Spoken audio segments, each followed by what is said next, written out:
Hello students, welcome to another part of this heart. We have not completed everything. We have only learnt about the different chambers of the heart and what are the blood vessels which are associated to the heart. Who all are leaving, which blood vessels are entering, right? Now there are lots of other things which are associated with the heart system. How the heart is working, that is very important over here. That is the beating of the heart. As we have already learned, the heart is a pumping organ. So let us see how it beats. There are a lot of other things which are associated over here. That's we will be doing today, right? So first of all, let me explain you this green dot which I have drawn over here and over here. This is very important, which we call as a node. Node means a particular position from where a kind of a function will originate. So here, what is the two nodes over here? Let us see. The first node which I have drawn, it is very much near to the superior vena cava.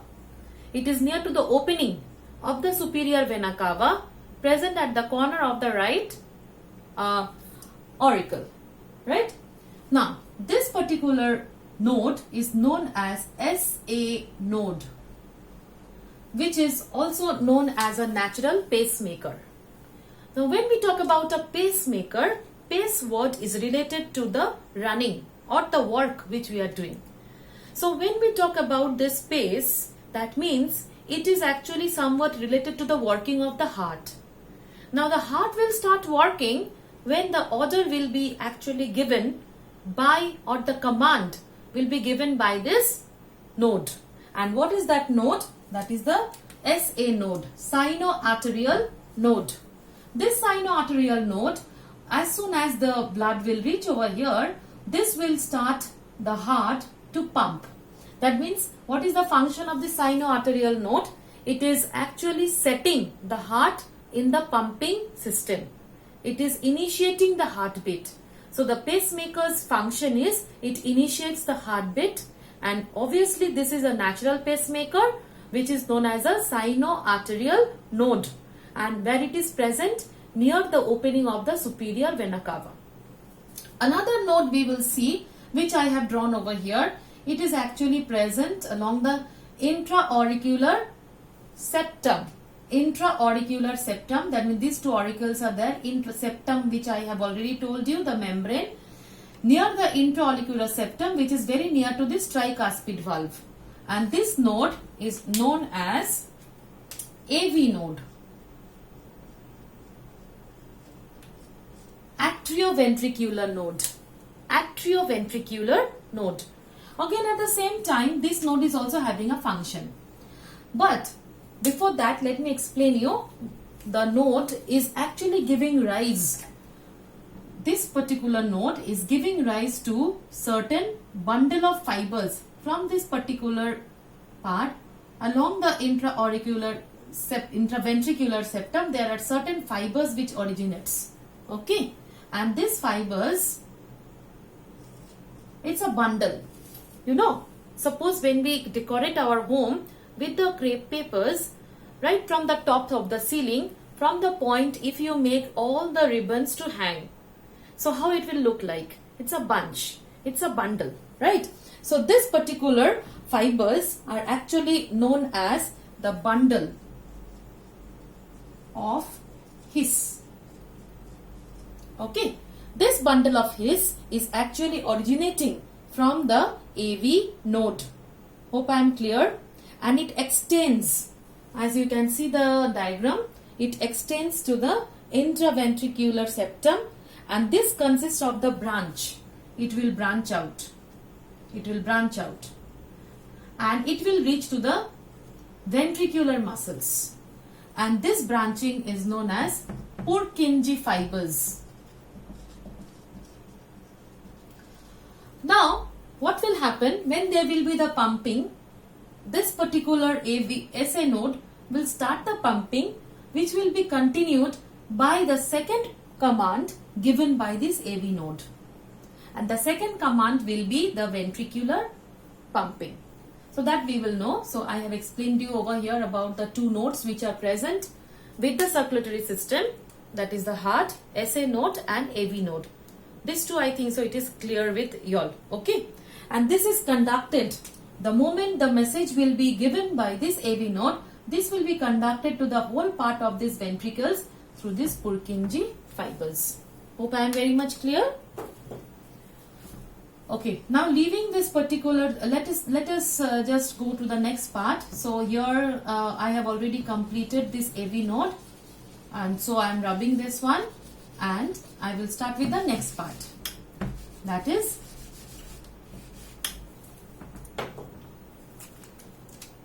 the circulation. So what is actually seen in the heart, that, let me just draw this SA node,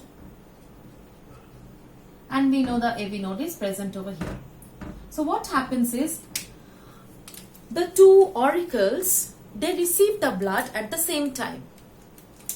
One auricle receives from the superior and inferior vena cava, another auricle receives from the pulmonary vein. The two auricles, they receive the blood actually at the same time. When they receive, the receiving part actually makes the heart to bulge out. The part of the heart to bulge out. So when they receive, that particular phase is actually known as diastole. Okay, this is the first phase. Diastole. Now, what is happening? After that, this has to contract because it has to send the blood to the ventricles. So the deoxygenated blood will be sent to the right ventricle and oxygenated blood will be sent to the left ventricle. So they both will contract together. And as they will contract together, that time the ventricles will receive the blood. So, followed by the first phase of the diastole of auricles, it will completely move on to the next phase, that is the systole. So systole is the contracting phase of the heart. This happens with the auricles. Now when the systole is sending the blood to the, due to the systole, the blood is coming to the ventricles. These ventricles will now go on to the phase of the relaxation, that is diastole, which is also known as the relaxing phase. Relaxing means receiving. After receiving, these two ventricles will simultaneously contract and it will undergo the systole. So, we have to remember here that both the auricles are actually undergoing in the same manner the diastole, as well as both the ventricles are also undergoing in the same manner with the diastole followed by systole. So when the auricles are contracting, that is known as an auricular systole, when the blood is passed downward. When ventricles are contracting, it is known as a ventricular systole, when the blood will pass either to the lungs as well as to the whole part of our body. Okay, so this is the systole and the diastole. Now, when we will talk about, and this is what we call as the diastole, we can measure the pressure, that I will explain you. Now let us know about some other things, that when this particular left ventricle is sending the oxygenated blood through the dorsal aorta, where is it going? We know it is going to the all body parts. But is it? It is only going to the all body parts? Yes, it is. But another organ is also there, which is the heart itself, which also needs the oxygenated blood for its own working. So that time, then who will send it? Left ventricle is actually having a kind of the artery system. From the left ventricle, there is a coronary artery which is arising. Coronary arteries are arising, which are actually giving the oxygenated blood to the heart muscles, right? To the whole part of the heart muscles, because heart also needs the oxygenated blood for its own working. So, heart muscles receives the oxygenated blood through these coronary arteries, and there are many numbers of coronary arteries. But if there is any kind of problem, any blockage over here, if that particular blockage or the pathway is blocked, then this particular area of the heart muscle is not receiving the oxygen. And because of that, the tissues which are over here turns dead, which we call as a deadening of the tissues. And the blockage is actually leading to the myocardial infarction. Myocardial infarction, which is also known as the heart attack. Right? There can be minor heart attacks if 1 or 2 arteries are getting blocked, major if many arteries are getting blocked. Because of which certain times the pain is actually felt. And the pain which is felt in the chest muscle, that is known as angina pain. That is angina pectoris. That is the heart pain. Okay? This is angina pectoris. So this is very important for us to know, because sometimes not only for the questions, for our own self also, logically if we think that why we need to keep our heart stronger, so that the whole part of the body is actually getting the oxygenated blood as well as the heart. So how the heart is getting? From the coronary arteries. And if one coronary artery is blocked, there will be a problem arising in our heart. Now how it will be blocked? By our fooding system. If we are taking lot of fat foods, that is actually growing the cholesterol content in the blood, and that may lead to the blockage sometimes. The deposition occurs, which I have tried to draw here. The deposition occurs, right, among the arteries. And this actually occurs because of the food habit.